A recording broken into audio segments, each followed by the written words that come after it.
Thank you very much, Professor Uriel Reichman. And now I would like to invite Mr. Chemi Perez, Chairman, Board of Directors of the Paris Center for Peace and Innovation.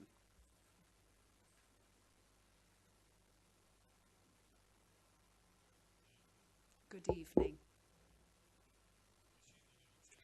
First, I would like to mention the presence of members of our families, Rafi and Ziki and Gila, my wife, and people from the Paris Center for Peace and the Board of Governors. And thank Ido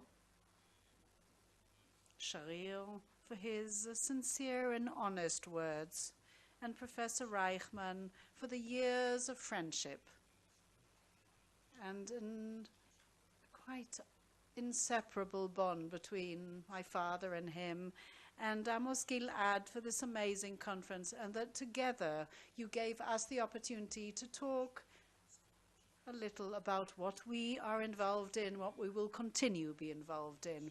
I think on a personal note, I wish to tell you that now I've just come back from our session that is not far from Ashdod, from a visit that was heart-rending, together with people from the Paris Peace Center. On Sunday, Hadass Malka was buried. She was a young border policewoman who was cruelly murdered in Jerusalem. And at the age of 14, that same little girl was one of those educational projects of the Paris Center for Peace. Hadass participated in a group of young girls, one out of 2,000 young girls that same year that worked together with Tammy from the Paris Center for Peace, Israeli Arabs, Palestinians, Israelis, Jews, who for a whole year played basketball together, getting to know each other and to respect each other, to get to know each other better and to become friends. So when I came to the Azar Moshav, where they live, and I went over to David, the father, he has 6 children with his wife, Geula, brothers and sisters, I must admit that words could not express such chagrin and pain. What can you say to parents who's just lost their 23-year-old daughter? And to my surprise, they started talking about that wondrous year during Hadass's life at the Paris Center, about the importance embedded in what we do and how we must continue fostering the bond between these peoples. And straight from there, I've come here, and I will talk on behalf of the family and the Paris Center for Peace about my father. My father, his voyage was quite extraordinary in his life. Since he was a young child at the age of 11 when he arrived in Israel, even before the State of Israel was incepted, and found a dry, destroyed, land, and he participated in that burgeoning of the wilderness and its construction. And throughout that path, he always envisioned something greater, and he fulfilled all those dreams that one can in the State of Israel, the establishment of settlement of a state, and the safeguarding of the security and the ensuring of its future for tomorrow, the molding of its economy, bringing it about to a state of flourishing. And anything and everything he did, he had one great aspiration. He wanted to bring peace between us and our neighbors, to bring peace in the world in order to do a tikkun olam. He believed that we were on a voyage from the old world to the brave new world. In the old world, we created armies and we wanted to go out and conquer land and other natural resources. That is what we used to do in order to find cheaper work, and that's how we built empires in the old world. But in the new world, this will be a different future. In the new world, science and technology, innovation and entrepreneurship are more important than natural resources.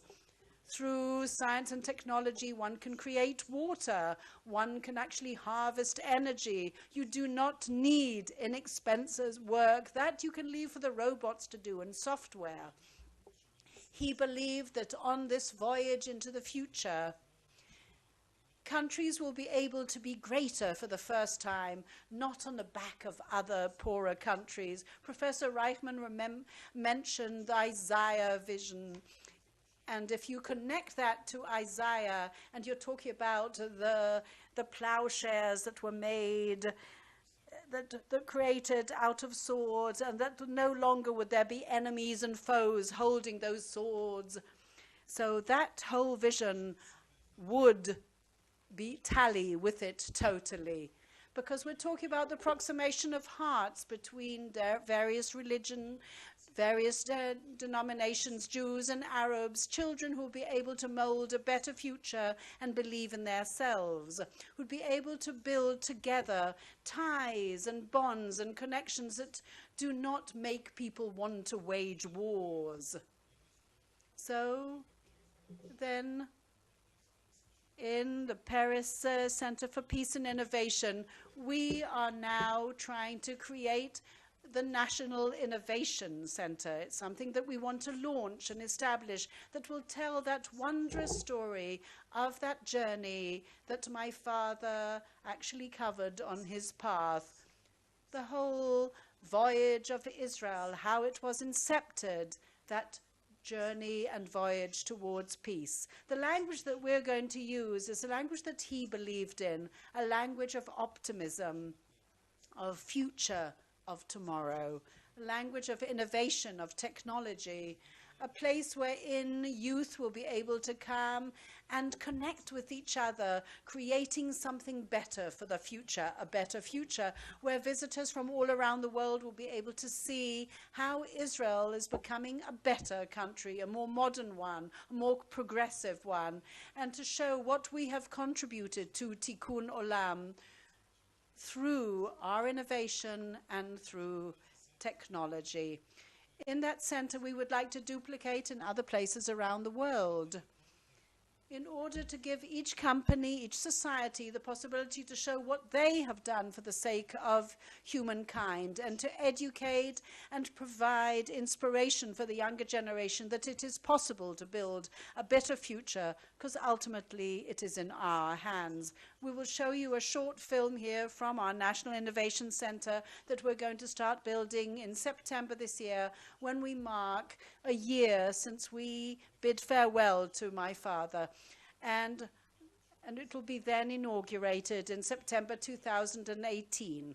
But first, before I show the film, I would like to part from you with a short anecdote. Just before he passed away, my father decided to write a book that is slightly different from all those books that he'd written in the past, a very personal one that was directed more for those people who are perhaps young of age, and there are others that are young in their hearts, as he used to say. After all, the age of a person is a derivative of the amount of dreams they have, and compare those dreams to the number of your achievements. And if you have still those dreams and you're a young man or a young woman, and here we spoke about those dreams that he made come true. And the book will be called No Room for Small Dreams.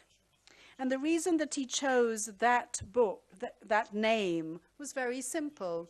He said that there's one thing that he actually is sorry that he didn't do in life, that he has some remorse for, is that if he looks at Israel and he compares them to the dreams of the pioneers who built this country, then reality is greater than imagination.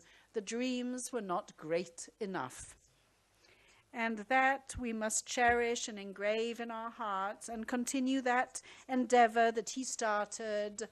And we would like to invite you all to join us and together build a better future for the state of Israel and for the world. Thank you.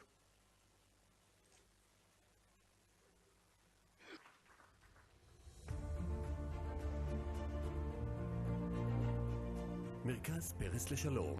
The Paris Center for Peace is opening a new chapter in their world views. They are joining the innovation. They're actually building an innovation center for the environment, business, agriculture. They want partnership and mutual dignity between people. Innovation will be a key for the dialogue between peoples. A dialogue will create peace. Here you'll be able to hear the unique story of the State of Israel, all the innovation that started with swamps and deserts, swamps in one area and deserts in the south, and it just burgeoned that wilderness. Here we're going to salute to the achievements of the State of Israel and what actually created those achievements, paving the path for the future.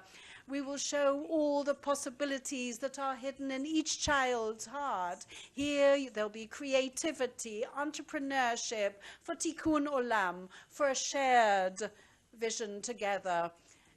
In the lobby, it'll take us through innovative Israeli stories that change humankind for the better.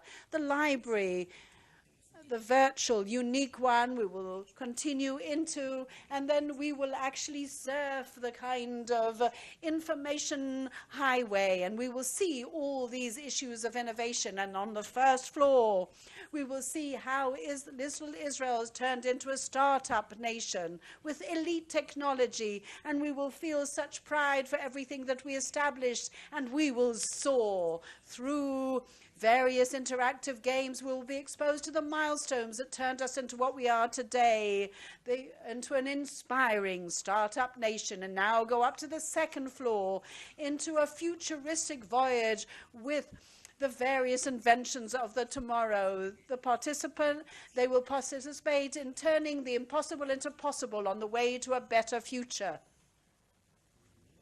And now we'll go down to the basement and hear a showcase of what we should be proud of, the ideas and the various ventures that have become reality recently. We'll be enthusiastic and we will participate and try our hands out in various things in the framework of present innovation, all in a one-stop shop. This is a vibrant place with workshops and brain tanks, all for those who want to participate in that kind of thing. From here, every person will leave with much more optimism.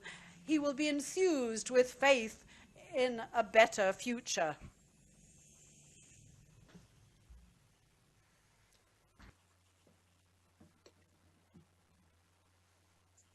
I would like to thank Mr. Chemi Peres once again and to thank the Peres family for your presence. Thank you all.